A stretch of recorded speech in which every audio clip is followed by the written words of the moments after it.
Hey guys, welcome back. Today we're going to do Maria Llovet, Porcelain issue number 5 from ABLAZE Comics. Well, this is the last one. And as you know, watch my other reviews of this series, and I urge you to check it out so that you know what I'm talking about and subscribe to my channel and other jazz. This comic is not for me.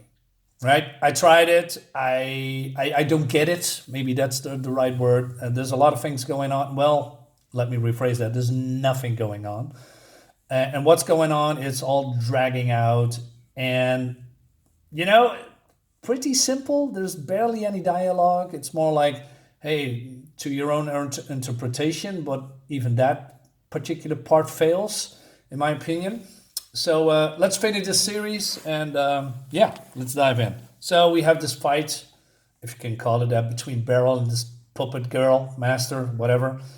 And so Beryl says, let me rephrase that. You used your power to harm others when you could have doing wonderful, what you could have done wonderful things.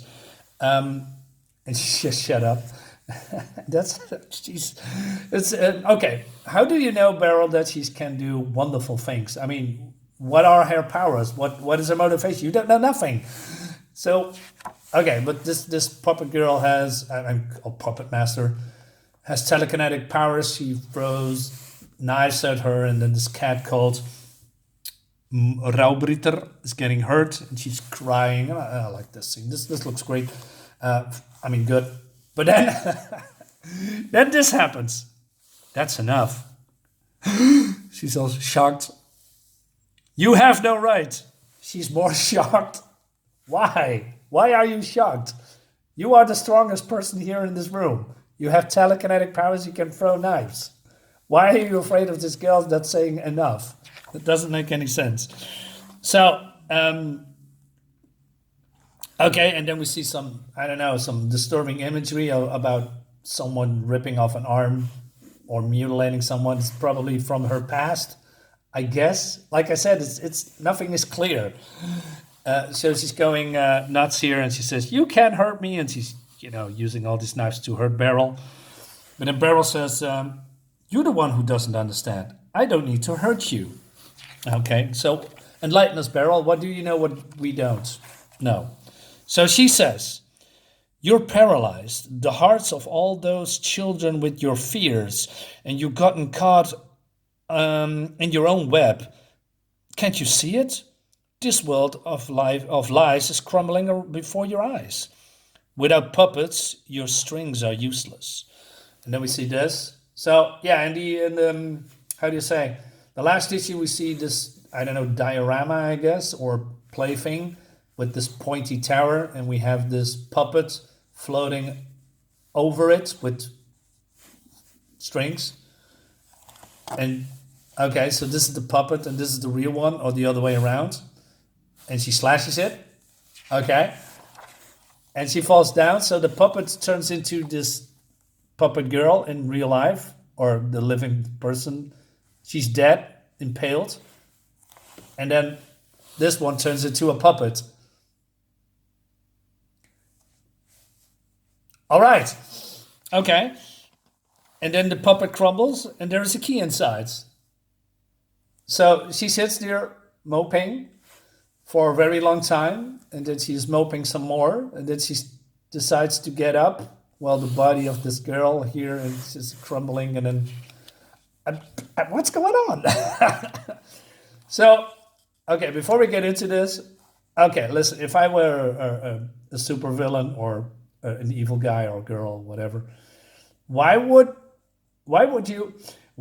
you show your weakness in front of a room, or have your weakness in a room where other people can take advantage of? I mean, if you're, let's say, I'm not even sure how to say it, but Beryl is here in this room.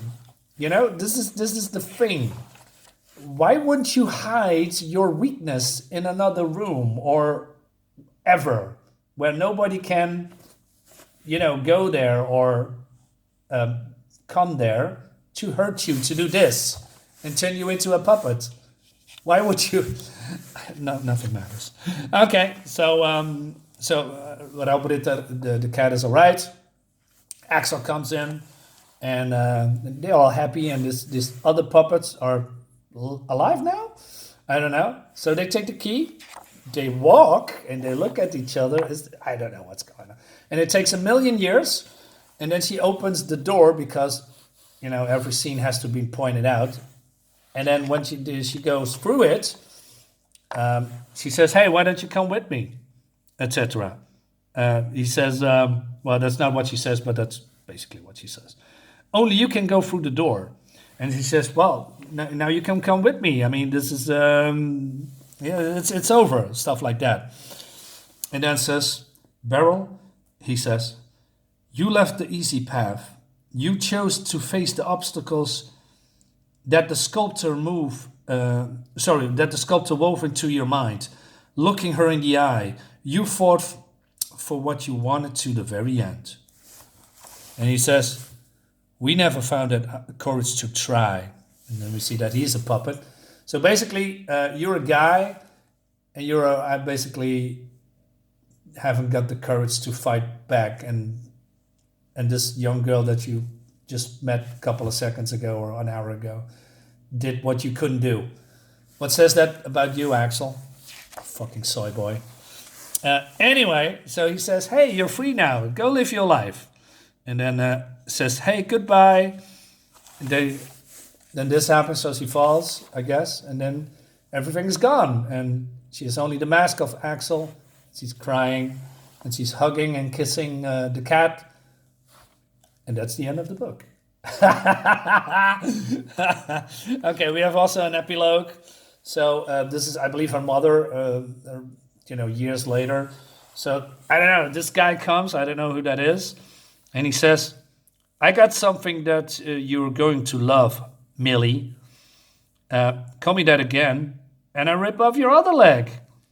Where does that come from, you very aggressive, obese women? And he says, "Ha ha ha. Take care, Mill. Thanks, H." All right.